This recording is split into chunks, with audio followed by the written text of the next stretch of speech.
لہذا اگر جمہوریت ہے تو پھر امریکہ کے عوام نے اپنی رائے دے دی، برطانیہ کے عوام نے تاریخ کا سب سے بڑا مظاہرہ کیا ہے اس قتل عام کے خلاف، یورپ کے ممالک نے بڑے بڑے مظاہرے کیے ہیں۔ کیا جمہوریت ہے؟ جمہوریت کے علمبردار اور اپنے ملک کے عوام کی رائے کا احترام نہ کریں، انسانیت کی رائے کا احترام نہ کریں، صرف اپنے ایجنڈے اور اپنے مخصوص مقاصد کو سامنے رکھ کر فیصلے کریں، پھر عوام کا نام کیوں لیتے؟ پھر عوام کی مرضی کی کیا حیثیت؟ لہذا اگر جمہوریت ہے، عوام کی رائے ہے، تو پوری دنیا میں عوام کی رائے انسانی رائے کی صورت میں سامنے آ چکی ہے، عالمی ادارے اس کا احترام کریں۔ میرے محترم دوستو، یہاں بات کی جا رہی ہے کہ امریکہ کا وزیر خارجہ آیا اور اس نے کہا کہ میں یہاں وزیر خارجہ کی حیثیت سے نہیں آیا، میں تو صرف یہودی کی حیثیت سے آیا ہوں۔ تو ہم نے بھی فوراً اس کا جواب دیا اور میں بھی قطر گیا اور میں نے ان کی قیادت سے فوراً رابطہ کیا اور ملاقات کر کے ان کو بتایا کہ میں ایک مسلمان مجاہد کی حیثیت سے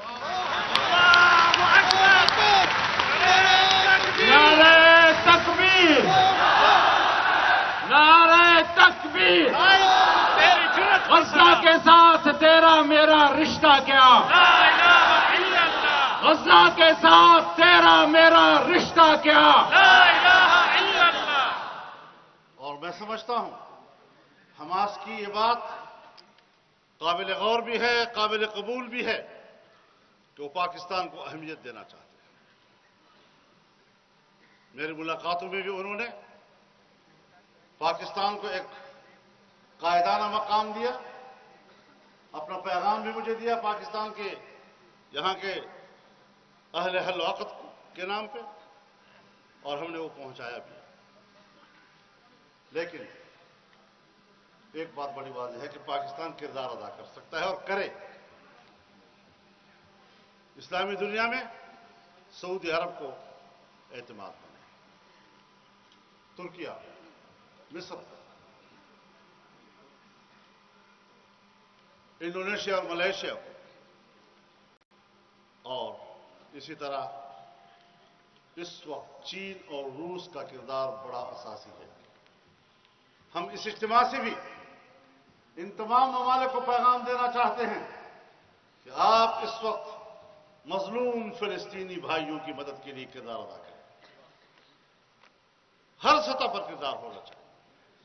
اگر امریکہ طاقت کا استعمال کرتا ہے تو پھر خطے میں طاقت کا توازن بھی ہونا چاہیے، اور طاقت کے توازن کے لیے ضروری ہے کہ روس اور چین بھی اپنی قوت کے ساتھ وہاں پہنچ جائے۔ اسلامی دنیا میں طاقت کے توازن کے لیے مربوط نظام قائم کریں۔ غذا اور دوائیں یقیناً وہاں کی ضرورت ہے، مالی تعاون بھی بہت بڑی بات ہے اور پاکستان کی طرف سے ہو رہی ہے۔ افراد بھی، جماعتیں بھی، تنظیمیں بھی اپنے اپنے طور پر جو کچھ کر رہی ہیں قابل تحسین ہے، لیکن اس کا ایک پیغام بھی ہے کہ اسلامی دنیا ایک جسم ہے اور ہمارے اوپر حق ہے۔ مثل المؤمنین فی توادہم وتعاطفہم وتراحمہم کمثل جسد واحد اذا اشتكى عینہ اشتكى کلہ واذا اشتكى رأسہ اشتكى کلہ واذا اشتكى عضو تداعى له سائر الجسد بالسہر والحمى۔ ایک دوسرے کے ساتھ دوستی کرنے میں، مہربان ہونے میں، مدد دینے میں، ایمان والے لوگ ایک جسم کی طرح ہیں۔ اگر آنکھ میں درد تو پورا جسم بے قرار، اگر سر میں درد تو پورا جسم بے قرار، اگر جسم کے کسی حصے میں درد مچل رہا ہے پوری رات جاگتے اور بخار سے گزرتے ہیں۔ کیا ہمارے وہ احساسات ہیں؟